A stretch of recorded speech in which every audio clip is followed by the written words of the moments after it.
Bonjour à tous, bienvenue dans ce nouvel épisode de Il y a trop de jeux qui sortent en ce moment. Encore, épisode 2. Épisode 2.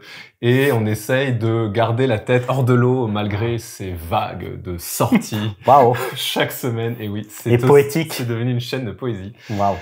On va vous parler de 4 jeux qu'on a choisis avec soin. Waouh. Des jeux qu'on a envie de défendre et des jeux aussi qui viennent de sortir.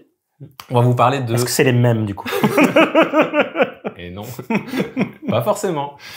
On va vous parler du Hobbit, histoire d'un aller-retour de Rainer Knizia. On va vous parler de Sanctuary, de Galactic Cruise, et enfin de Alligato.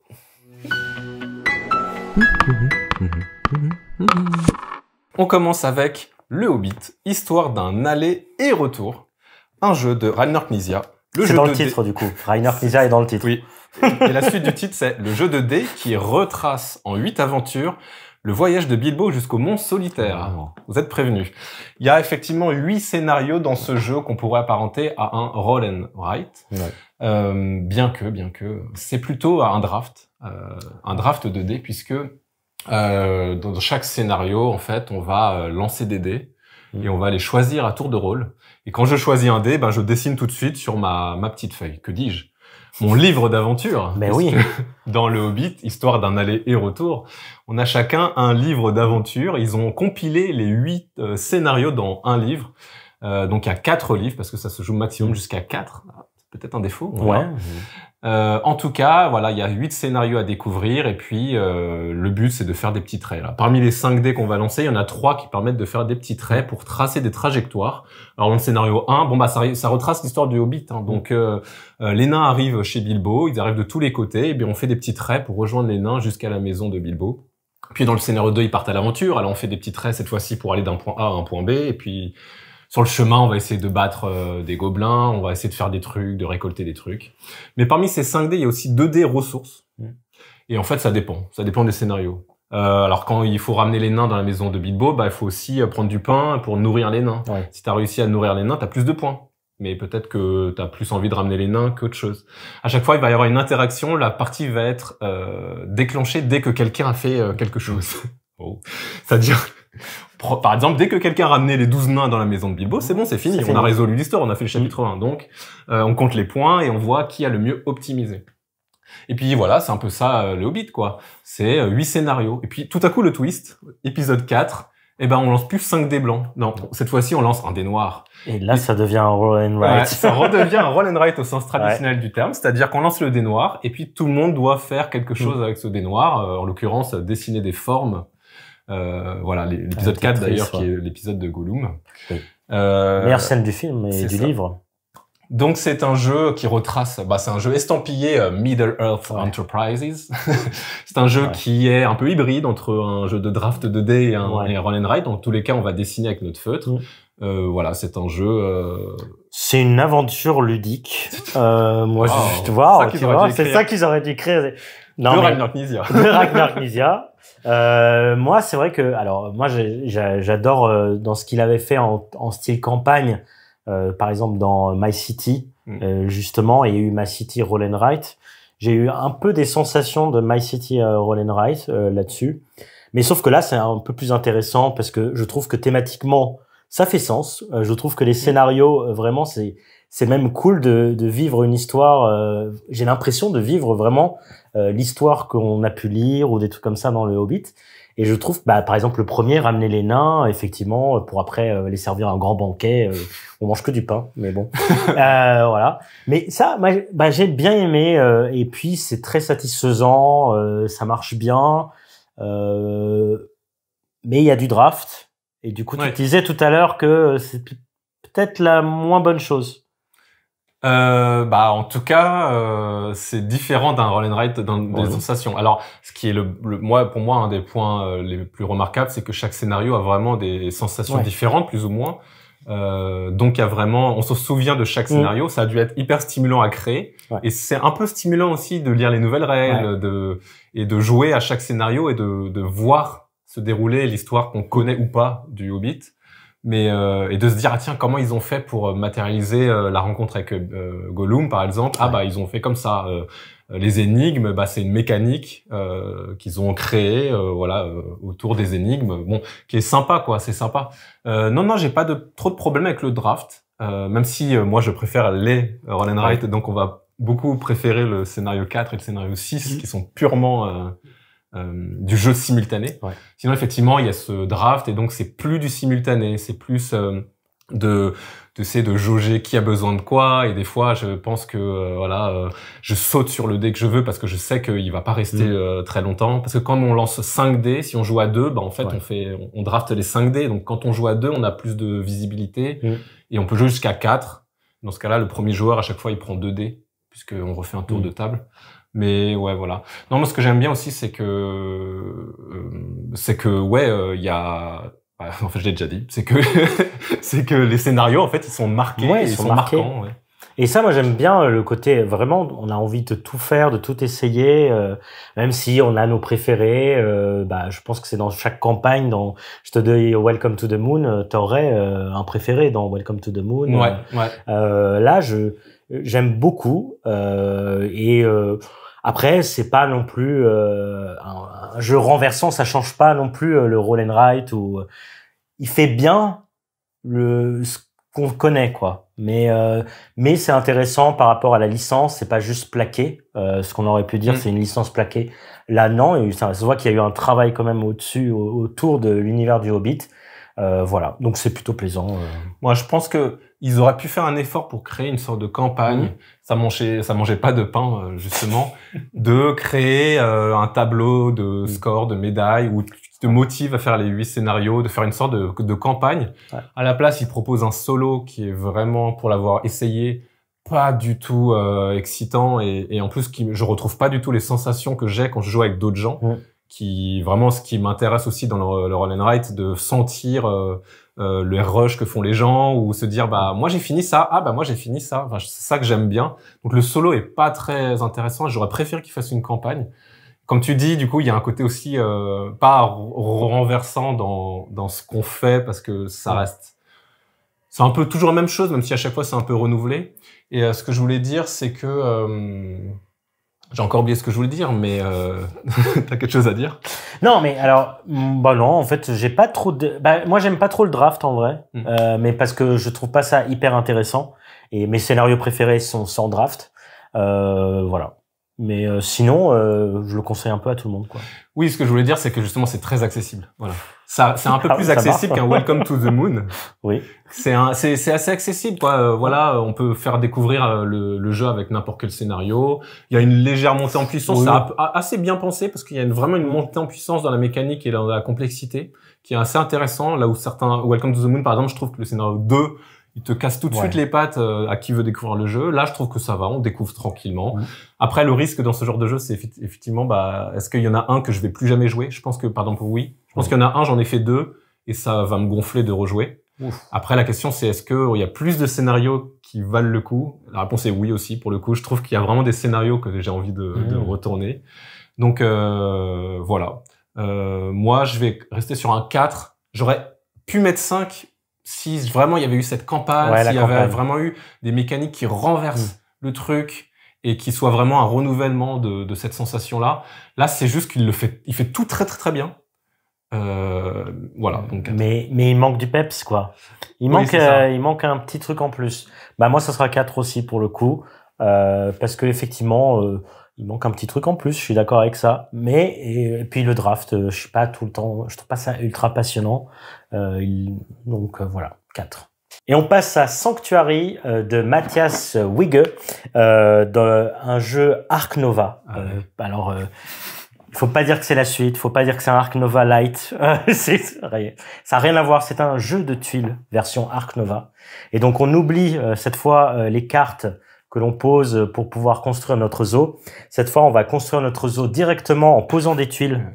Donc on va mettre des animaux, des bâtiments sur un espace de zoo.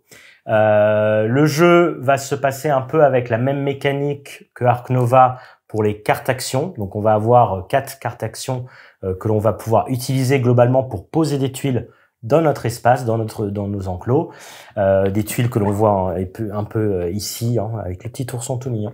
Et donc on va pouvoir utiliser la carte action. Une fois que j'ai utilisé cette carte action, elle va repasser à gauche, donc elle va diminuer de force. Et donc cette fois, les cartes action, comme on les utilise pour poser des tuiles, j'ai déjà dit, mais les tuiles, elles ont une force d'action. Il y a plus d'argent, ressources disparues de Ark Nova. Ouais. Et donc là, on va utiliser globalement les cartes action pour poser des tuiles et faire des projets de conservation qui reviennent un peu comme dans Ark Nova. Globalement, si j'arrive à avoir 4 icônes singes, eh ben, je peux valider 4 icônes singes. Mais aussi, si j'en ai que 2, je peux les valider aussi, puisqu'on va avoir des petits jetons de 2 à 5 qu'on va pouvoir valider. Le jeu va se passer dans une mécanique avec une rivière où on va prendre des tuiles. Et puis voilà, on pose des tuiles. La fin de partie va se déclencher si quelqu'un a réussi à remplir tout son zoo, ou si on a fini toutes les tuiles du jeu, ou si on a réussi à faire tous les objectifs, c'est-à-dire si j'ai validé mes 2 symboles jusqu'à mes 5 symboles. Et on va compter les points de fin de partie qui, globalement, ce sont des points, des projets de conservation que j'ai validés, mais aussi des animaux que j'ai réussi à poser, mais aussi des bâtiments qui vont faire des scorings selon le nombre de bâtiments adjacents, s'ils sont des prédateurs ou au contraire si j'ai réussi à faire des zones d'un certain type de bâtiment, etc. Donc c'est vraiment un jeu de tuiles Ark Nova. Qu'est-ce que t'en as pensé, Thierry, de la version tuiles? Alors, si c'était vraiment un jeu de tuiles Ark Nova, je pense que j'aurais aimé. Non, parce que j'adore Ark Nova, j'adore les jeux de pose de tuiles, et je pense que s'ils avaient fait le moindre effort, en vrai, s'ils avaient sorti le jeu auquel tout le monde s'attendait, j'aurais mieux aimé. Alors, et je peux pas leur reprocher d'avoir essayé de faire quelque chose. Mais j'aime pas.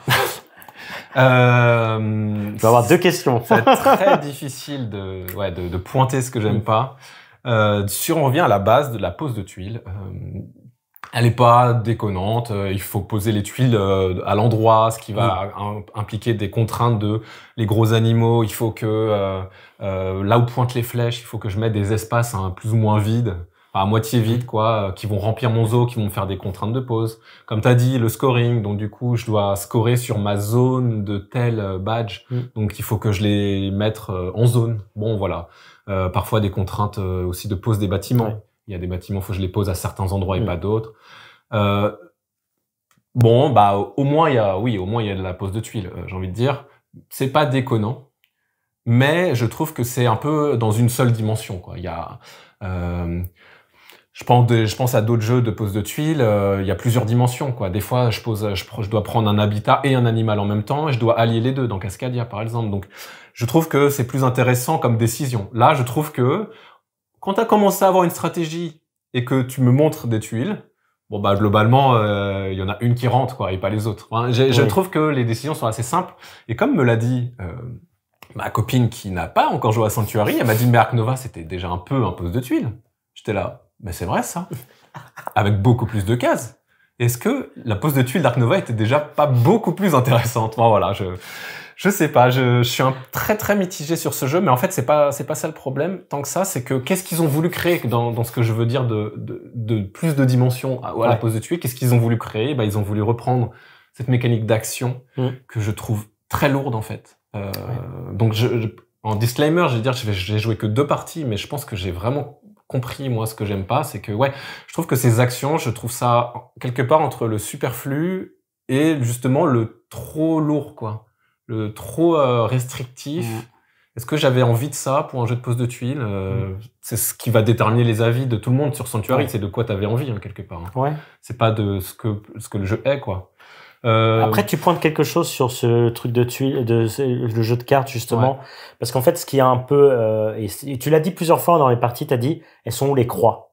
Parce qu'en fait, c'est ça le problème. Tu l'avais dit, hein, c'est elles sont où les croix? Parce que du coup, quand tu as un animal qui est, par exemple, de la forêt, et que ta carte forêt, elle est tellement loin que tu sais qu'il faudra attendre 4 tours pour pouvoir le poser, c'est difficile. Alors que dans Ark Nova, tu pouvais le poser parce que peut-être tu avais, tu pouvais faire une action plus forte parce que tu avais des petites croix que tu pouvais passer pour prendre une petite croix. Bah, j'irais plus loin que ça, c'est que dans Ark Nova, tu as 5 actions qui ne font pas la même chose. Et dans une partie Dark Nova, tu as 35 tours, quoi. Ouais. Donc tu as le temps de faire des actions et de cycler. Et il y a vraiment un rythme qui s'installe dans Dark Nova où, effectivement, tu as le temps de faire les actions. Alors que là, la pose de tuile, comme il y a ce double rythme de parfois je pioche et je vais rien poser, mais la pose de tuile, c'est poser, quoi, tu vois. Donc j'ai envie de poser. Et bah comme là, toutes les actions, enfin 3 actions sur 4, même toutes les actions techniquement servent à poser des cartes ou piocher. Mais je peux pas poser de la tuile que je veux en fonction de où elle est. Bah qu'est-ce que je fais d'autre? Enfin, je sais pas. Il y a un truc qui me plaît pas là-dedans.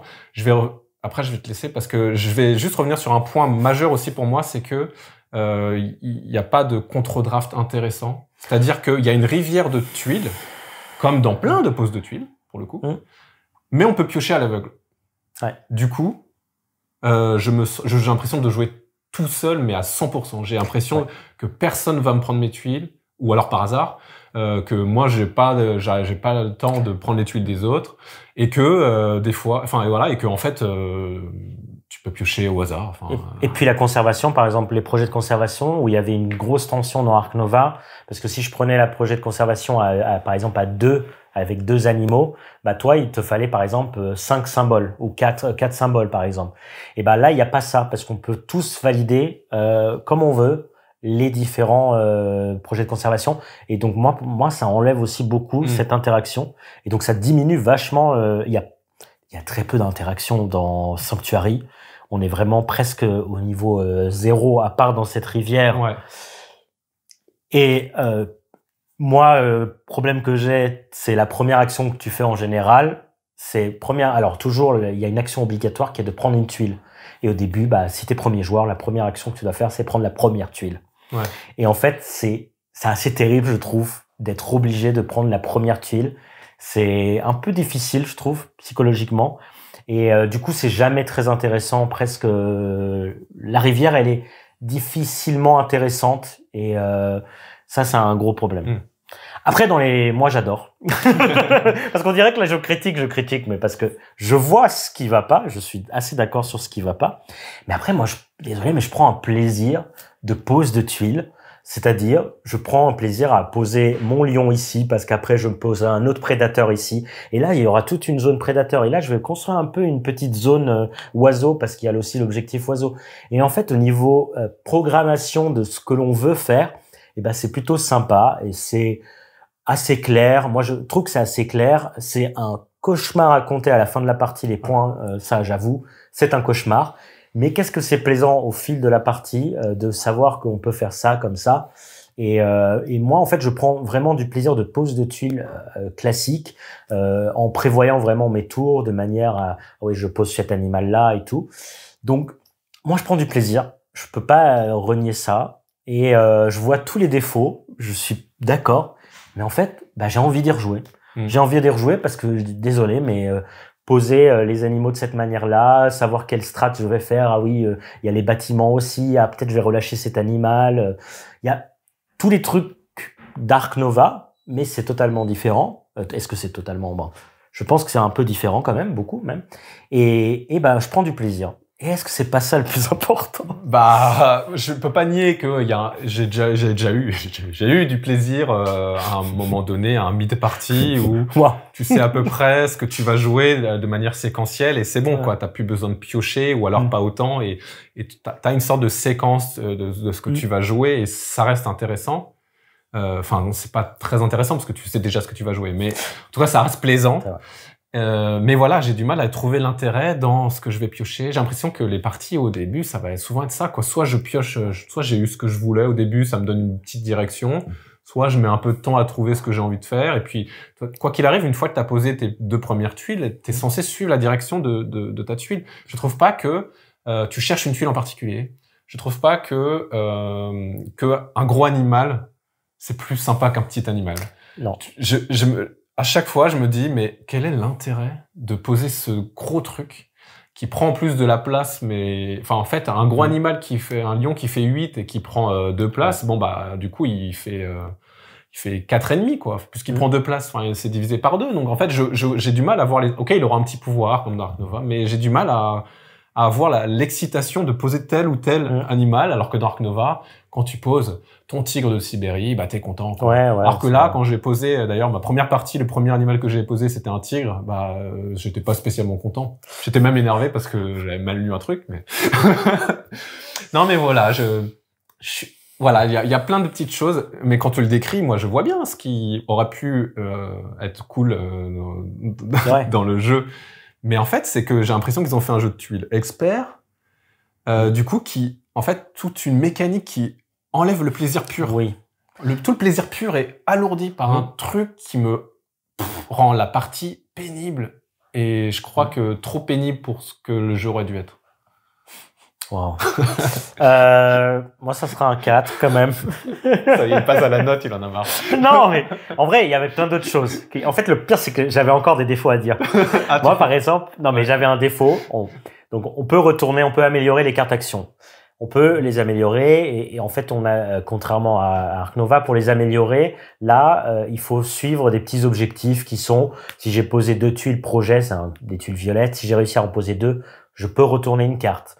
Si j'ai validé un projet de conservation, je peux retourner une carte. Et en fait, on peut réussir du coup à retourner toutes ces cartes assez facilement. Le truc, c'est que en fait, les cartes, elles sont dans ce sens-là et elles montrent, il y a une petite flèche qui montre la force d'action qui au début c'est de 1. Et si on les retourne, eh ben, elles montrent le chiffre d'à côté qui sera toujours 1 de plus. Donc ça sera 2 et on peut jamais normalement au début jouer à 5 de force d'action. Mais là, si on retourne une carte, on pourra jouer à 5 si elle arrive au bout vers la droite, quoi. Et ça, en fait, de retourner toutes les cartes, j'avoue que c'est pas très utile. Je le fais à chaque partie, de retourner toutes les cartes, de faire tous les objectifs. Mais il y a jamais une seule partie où je me suis dit, c'était utile de retourner toutes ces cartes. Non. C'est peut-être moi, du coup, le défaut de vouloir retourner mes cartes. Mais du coup, je trouve que c'est moins fort de retourner des cartes que dans Ark Nova. Et du coup, c'est un peu moins satisfaisant de retourner des cartes. Et ça revient avec ce que tu dis, avec le truc que c'est un peu trop pénible, les actions, pour ce que c'est. Et en fait, du coup, même les retourner, c'est un peu facile, mais quand même, tu lui dis, bah, j'ai retourné, mais tu fais rien de spécial avec. Donc voilà, un autre des petits défauts que j'ai, mais j'aime bien. En fait, c'est quand même satisfaisant de pouvoir, après, tu peux poser un animal à 5. Ouais, je pense que le principal défaut pour moi, c'est les tuiles d'action. C'est oui. ce que tu viens de dire. Retourner les tuiles, c'est pas hyper intéressant. Les actions, c'est toutes les mêmes, donc il n'y a pas vraiment de cyclage d'action. C'est un peu, ouais, pour moi, c'est un des principaux défauts. Donc, t'avais dit 4, c'est bien. Tu veux développer je mets 4 juste parce que c'est un jeu de tuiles que je sortirais souvent, même si récemment j'ai joué à Acropolis, je raconte ma vie dans cette vidéo. Et Acropolis, j'adore, c'est vraiment un des meilleurs jeux de tuiles au monde, quoi. Et là, je me suis dit, mais Sanctuary, il y a un monde où j'ai envie de sortir en jeu de tuiles Sanctuary. Et là, j'ai encore envie d'y jouer à Sanctuary. Si on me propose une partie, j'y rejoue avec plaisir. Et donc, ouais, je mets un 4 parce que j'ai envie d'y retourner, j'ai envie d'y jouer, j'ai envie d'essayer de nouveaux trucs. Et je pense que très vite, j'aurais vu tout ce qu'il y a à faire. Je pense que ça demande pas énormément d'adaptabilité contrairement à Ark Nova, parce que les possibilités sont quand même un peu amoindries, je pense. Voilà. Moi, je vais mettre 2 parce que... Oui, parce que déjà, j'ai pas envie d'y rejouer, parce que ça marque aussi ma déception immense. Et parce qu'en plus, je trouve que je comprends pas à qui il s'adresse. Parce que, effectivement, quand tu as beaucoup joué à Ark Nova, tu seras désarçonné. Hein. Franchement, c'est désarçonnant de voir les mêmes mécaniques, mais utilisées un peu différemment et d'être un peu perdu. Vraiment, la première partie, elle est un peu difficile. Tu comprends pas où t'es, vraiment. En plus, t'as une limite de main de cartes et tout en permanence, donc c'est de tuiles, pardon. Donc c'est difficile. Je trouve que c'est pas très lisible. Enfin, c'est difficilement lisible aussi. Et de toute façon, c'est un peu solo.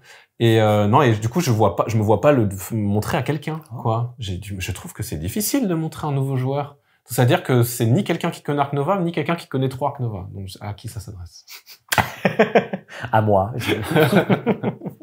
On passe à Galactic Cruise, peut-être la grosse sortie du mois en jeu expert, en tout cas une grosse sortie de l'année. C'est un jeu dans lequel on doit organiser nos croisières intergalactiques. Et je vais pas expliquer toutes les règles parce que c'est un jeu avec beaucoup de règles. Cependant, c'est un placement d'ouvriers, donc chacun commence avec 2 ouvriers et peut débloquer des ouvriers qui seront encore plus forts. Mais on a 2 ouvriers et puis on joue sur un plateau où il y a pas mal d'actions différentes. Ça ressemble à un plateau à la Vital Lacerda, hein, clairement, très clairement. Parce que c'est qui déjà le... Je ne sais pas qui sont les 3 auteurs de ce jeu. Je n'ai pas retenu leur nom, mais j'ai retenu que c'est Yann O'Toole aux illustrations. C'est pour ça que ça ressemble à Lacerda. Et en fait, quand je vais poser mon ouvrier sur le plateau central, je vais faire 2 actions en même temps dans mon tour et je vais faire des actions qui sont proches de mon ouvrier. Donc soit là où j'ai posé mon ouvrier, soit adjacentes. Le but va vraiment être d'optimiser ces actions et en fait c'est séquentiel, c'est des actions séquentielles qui sont très thématiques. C'est avoir des cockpits de fusées, mettre des attractions dans mes fusées, commencer à démarcher des clients pour qu'ils viennent faire mes croisières et puis quelques trucs autour de ça un peu plus mécaniques. Quand même, améliorer un peu son moteur de ressources, améliorer les revenus, avoir des revenus, améliorer comment tu vas justement faire des actions de plus en plus puissantes, prendre des cartes qui vont un peu changer toutes les actions, qui vont un peu booster les actions. Donc tu perds du temps à prendre des cartes, mais ça booste les actions plus tard. Donc comme j'ai dit, il y a pas mal d'actions, mais en fait on s'y retrouve assez vite. Ça c'est vraiment un point fort du jeu. D'autant plus quand vous jouez pour la première fois, vous faites le setup de base, hein, c'est important parce que les actions sont vraiment bien rangées, donc on comprend vraiment bien ce qu'il faut faire. Et puis l'action ultime, elle est pas sur le plateau principal, elle est chez nous, on lance une fusée, une fois qu'on a tout préparé, c'est pour ça que c'est séquentiel, parce qu'il faut vraiment avoir tout préparé, on lance la fusée, voilà, et on va regagner des bonus, et on va regagner des trucs, et on va commencer à préparer la 2e fusée, hein, parce que faut pas chômer non plus. Bah oui. Mais c'est un jeu qui va s'arrêter assez brutalement. C'est-à-dire que c'est pas un nombre de manches déjà défini, c'est un jeu en fonction du nombre de fusées que les joueurs vont lancer autour de la table et aussi en fonction du nombre d'objectifs qu'on va faire. Tout ça va précipiter la fin de partie, quoi. Et donc le jeu, c'est un jeu très gratifiant. Ouais. On gagne beaucoup de bonus en permanence et on est rarement bloqué, je trouve. Mais c'est un jeu dans lequel on faut optimiser parce que des fois ça va jouer à 2 tours, un tour, de dire ah oui, il faut optimiser, quoi. Mais c'est ça. Et c'est ce que j'ai aimé. C'est vraiment, déjà, c'est pas bloquant et c'est vrai que c'est welcoming par rapport à Lacerda, hein, parce qu'on voit la vibe, on voit qu'il y a une vibe Lacerda, il y a aucun doute. Mais c'est welcoming, on se sent vraiment, on est douillé là-dedans. C'est quand même dur, hein, il faut réfléchir, mais quand même on est bien accueilli. On nous dit, t'as un but, c'est de faire décoller une fusée. T'as pas qu'une fusée à décoller, mais en tout cas, tu l'as mis dans ta tête, donc tu vas tout faire pour le plus rapidement possible décoller la fusée. Et en fait, toutes les actions, elles ont un sens, et ça, c'est rare aussi de se dire que les actions, elles ont un sens. Elles finissent en plus de manière assez claire. Il n'y a pas quelqu'un qui va se jouer au milieu de ta partie, au milieu de ton tour. Donc voilà, c'est vraiment le truc où en plus on se gêne pas énormément non plus dans le jeu, hein. Je pense qu'on a le deux, je me rappelle pas, mais il me semble qu'il y a que de l'interaction positive. C'est ça. Parce qu'en fait c'est un poste d'ouvrier pas bloquante, c'est-à-dire que c'est même l'inverse. Je peux toujours faire tout ce que je veux. C'est juste que s'il y avait déjà quelqu'un, je le chasse. Et lui, il va gagner un bonus, quoi. Et ça, j'aime bien aussi. En fait, j'ai trouvé que pour un jeu expert, d'aller dans le côté, tout est gratifiant et tout. Mais en fait, c'est pas bon des fois, parce que des fois, je suis en train de pousser Thierry, mais en fait, je suis en train de lui donner des sous. Des fois, je vais utiliser. Il y a une technologie super que Thierry a fait, et je vais lui donner des sous aussi pour pouvoir utiliser cette technologie. Et donc, moi, peut-être, je vais payer moins d'essence pour pouvoir lancer ma fusée, mais lui, il aura plus de sous parce qu'il pourra même acheter plein de trucs et faire ce qu'il veut, quoi. Donc et en fait tout comme ça, c'est tellement sympa, et au même temps t'as vraiment l'impression de devoir programmer tes tours, de devoir dire je vais faire cette action après cette action et de savoir dans quel ordre. Il y a aussi, moi ce que j'aime, c'est la sensation d'amélioration. Tu améliores ton plateau, t'améliores tes revenus, c'est quand même toujours agréable. Il faut pas, voilà. Et puis moi je sais pas, je passe toujours un beau moment quand j'y joue. Voilà. Oui. Lacerda, mais gentil, quoi. Enfin, Lacerda gratifiant parce que effectivement, ouais, on n'est pas bloqué et c'est à qui va vraiment le mieux optimiser ces trucs. Après, ouais, et j'ai vu des parties vraiment différentes. J'ai vu des parties avec des gens qui lancent plus de fusées que d'autres, mais c'est pas forcément un gros écart de points. En plus, c'est un jeu où on marque pas mal de points pendant la partie et à la fin, donc c'est assez bien. Moi, j'ai peur que ça tourne un peu trop en rond. C'est-à-dire que j'ai fait 3 parties et en fait, ça y est, quoi. C'est ce que tu as commencé à dire, c'est que ça peut être un défaut que ce soit trop gratifiant parce qu'en fait, ça me donne pas envie de réfléchir à mon optimisation et ma problématique parce que je sais que je peux toujours le faire. Et au pire, je prendrais un tour de plus à le faire parce que j'aurais mal optimisé. Ouais. Mais en fait, il y a quelque chose derrière qui me donne pas la niaque de optimiser, de bien jouer, de me casser la tête. J'ai juste envie de faire les trucs dans l'ordre auquel j'y pense ou dans l'ordre auquel ça arrive. Voilà. Ou si tiens, je me dis tiens, j'ai peut-être essayé de faire ça avant les autres, je vais essayer de le faire avant les autres. Bon voilà. Et puis voilà. Mais du coup, c'est pas tendu, quoi. Est-ce que tu penses que c'est pas tendu? Je sais pas, j'irai pas jusqu'à dire que c'est pas tendu grâce au fait que la partie peut se précipiter. Et grâce aussi au fait que du coup tu peux quand même perdre les courses parce qu'il y a quand même une interaction quelque part. Mais ouais, je pense que je m'ennuie en fait. Je m'ennuie déjà, quoi. Voilà.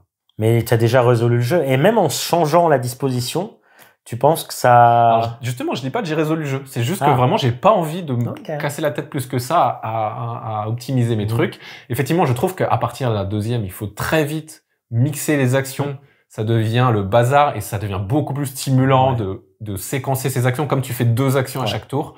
Dans le jeu, dans la setup de base, les 2 actions sont collées, sont toujours thématiques ensemble. Donc, tu as tendance à faire les 2 en même temps, en fait. Et ça te coûte rien en plus. Alors que du coup, quand tu les mélanges, faut beaucoup plus programmer ces séquences, savoir que tu fais ça et ça d'abord, et c'est plus stimulant déjà. Et puis il y a 2 extensions, voire une 3e qui sortira peut-être plus tard, mais il y a 2 extensions qui sortent là en même temps que le jeu. J'ai regardé un peu parce que j'y ai pas joué. La moitié des modules, c'est pour faire plus de gratification, plus de combos, plus de petits bonus partout. Donc, je pense pas que ça changera mon avis. Et il y a peut-être un module ou 2 que j'ai vu qui, effectivement, peuvent être un peu plus stimulants sur certains aspects. Il y a notamment un module qui va changer un peu les technologies pour rajouter une mécanique autour des technologies qui peut être un peu stimulante d'une autre manière. Moi, la grosse bonne idée que j'aime bien, c'est que les spécialistes, les 2 ouvriers qu'on débloque à la fin du jeu, enfin à la fin, ça peut être dès le début, si vous voulez, mais voilà. Ça coûte cher.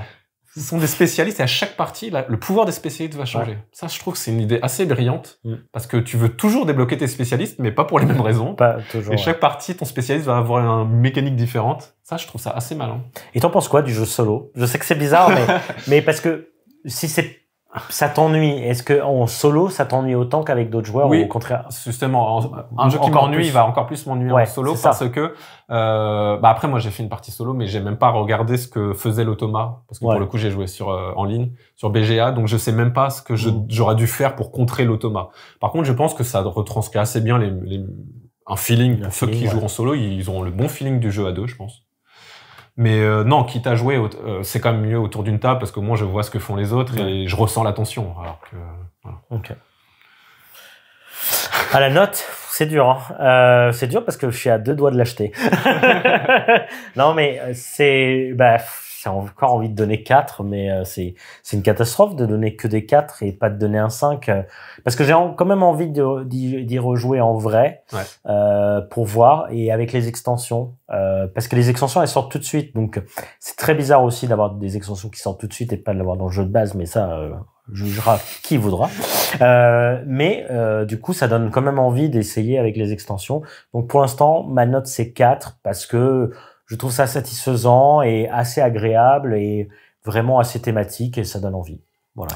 Moi j'ai mis 3 parce que effectivement, comme j'ai dit, je m'ennuie au bout de 3 parties parce que j'ai compris ce qu'il faut faire. Maintenant, il faut juste comprendre comment le faire bien. Mais en même temps, je veux bien y jouer parce que du coup, c'est vrai que c'est un jeu expert dans lequel tu peux quand même descendre d'un cran ton cerveau et jouer un peu plus loose et un peu plus tranquille qu'un Lacerda qui va te demander de réfléchir trop en avance et qui va plus me gonfler. Moi, je veux bien y jouer si tu l'achètes. Ça, c'est bon. Ou sinon, cadeau de Noël. Oui. Okay, faites des cadeaux à Noël. Hop, on va terminer avec Alligato. C'est un jeu plus petit de Florian Siriex et Mélodie Ladra, pardon, désolé. Ça sort chez Ludonote et c'est un jeu qui est censé tenir en 45 minutes. C'est un jeu de cartes et un peu de gestion de ressources. Je redis exactement la même chose que dans mon rêve. Ça se joue en 12 tours. Alors thématiquement, on est censé préparer l'arrivée du shogun qui arrive au temple, et on a 12 jours, donc 12 manches pour faire des trucs. Alors on joue avec des cartes artisans, et en fait chaque carte en fait peut produire des ressources. En fonction de la spécialité de l'artisan, elle peut nous donner des ressources. Il y en a jusqu'à 5 ressources différentes, donc c'est assez intéressant. On peut aussi l'installer dans notre village. Dans ce cas-là, on n'aura pas sa ressource, mais on aura son pouvoir passif, qui est tout aussi intéressant. Et bah les autres, on les passe à gauche, quoi. C'est du coup une sorte de draft, mais c'est un draft parmi 5 cartes. Donc je trouve qu'il y a pas mal de profondeur. Une fois qu'on a fait ça, et ben on a gagné des ressources. Les cartes qu'on a mis dans notre village, ils ne font pas encore des points. Pour l'instant, elles ne font que des pouvoirs passifs. Pour qu'elles nous fassent des points, il faudra payer les petites ressources qu'elles demandent. Ce qui est matérialisé par préparer l'offrande.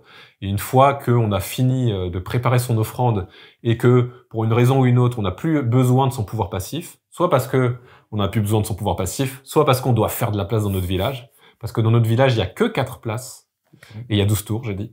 Donc, à un moment donné, il faut faire de la place. Et ben, je les envoie au temple, et là, elles vont me scorer des points quand elles seront au temple. Voilà, c'est un jeu qui s'explique assez facilement, je trouve. Qui n'est pas complètement aidé par l'édition, désolé, de chez Ludonote, parce que moi j'avais déjà des questionnements chez Ludonote. Je trouve que des fois le matériel n'est pas à la hauteur, mais je voudrais pas faire une critique de Ludonote, mais c'est un truc que moi je me suis méfié à cause d'un jeu, je sais plus lequel. Là, je trouve qu'en fait, il y a effectivement une sorte de restriction budgétaire sur le plateau personnel, parce qu'il n'y a pas de plateau personnel. Ouais. Donc, et en fait, ça ne facilite pas à expliquer les règles. Ça ne facilite pas à expliquer qu'on passe les cartes à gauche. Il manque un truc, il manque un plateau, une bande, c'est ça. Ouais. C'est un peu dommage. Mais à partir de là, ça s'explique quand même assez bien et c'est assez fluide. Tout se joue en simultané.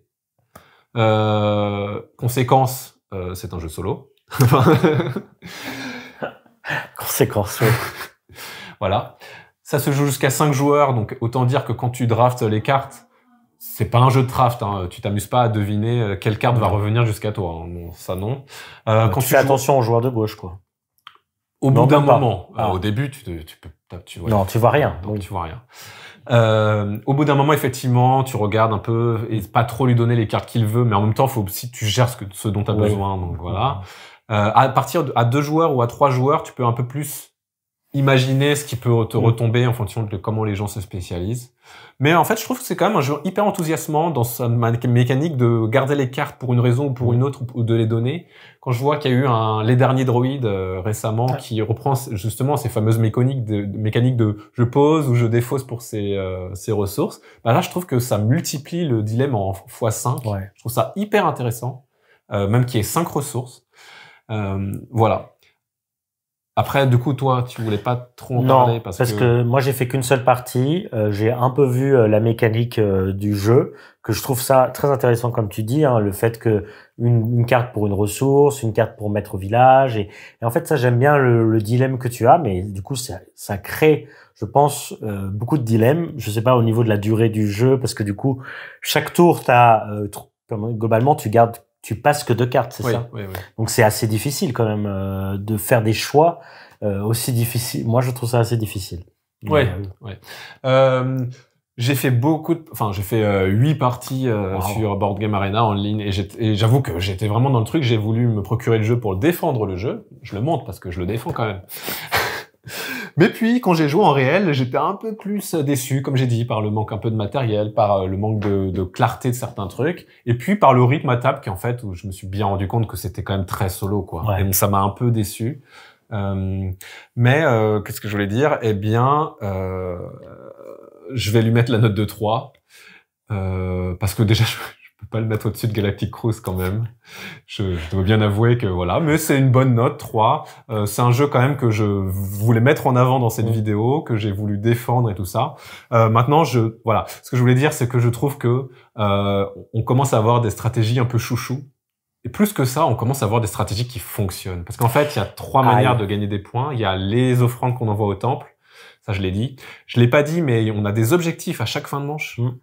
Et ça, c'est hyper important pour gagner des points. Et c'est hyper dur, mais c'est hyper intéressant parce que ça demande de s'adapter en permanence, bien qu'on sache pas ce qu'on va piocher. Et la troisième manière de gagner des points, c'est des points pendant le jeu. Et donc, c'est de faire des combos de points avec ses pouvoirs passifs. Et en fait, c'est juste ça le plus fort. Et donc, en fait, t'as beau avoir des combos de ressources dans tous les sens, ce qu'il faut, c'est faire des points, faire des points, faire des points. Et une fois que t'as compris ça, bon, bah... Est-ce que t'as gagné toutes tes dernières parties? T'as un peu fait le tour du jeu. Non, parce que justement, tu as pas forcément les cartes qu'il faut. Ah. C'est un peu, voilà. C'est pour ça mais que si t'as compris, ouais, c'est ça qui est dommage. j'ai un peu redescendu le jeu à 3 parce qu'effectivement, des fois, tes 2 premières manches, tu vois que t'as pas trop les bonnes cartes et tu te dis, bon, bah, ça va être une partie, un peu moyenne, quoi. Voilà. Ah mince, ok. Voilà. Et des fois, t'as les 2 bonnes cartes et t'es là, c'est bon, c'est gagné. Enfin, c'est pas gagné, mais... un peu, Et puis souvent, en milieu de partie, tu sais aussi qui a gagné parce que quelqu'un qui a le même rythme que toi, mais qui en plus a plein de points en cours de jeu, bah, il a forcément plus de points que toi. Donc voilà, c'est un peu le problème que j'ai eu avec ce jeu. Voilà. De savoir qui va gagner déjà au milieu de la partie. C'est ça. C'est un peu dommage en général. Ouais, voilà. Et puis un petit manquement sur les illustrations. Mais ça, on peut comprendre, hein, ça fait des jeux moins chers aussi, mais il y a très peu d'illustrations pour 100 cartes, quand même. Ouais. Voilà, c'était tout pour cette vidéo. Mais oui, à une prochaine pour d'autres vidéos encore. N'oubliez pas de liker. En plus, voilà, n'hésitez pas à commenter aussi. En plus, on a plein de nouveaux formats et c'est super. J'étais même pas Non, je rigole, j'étais au courant totalement. Tu veux faire une partie solo de Sanctuary? Eh bah... Peut-être pas. Ça serait très ennuyeux, je pense. Parce que je suis pas un aussi fin analyste que Thierry, je dois dire.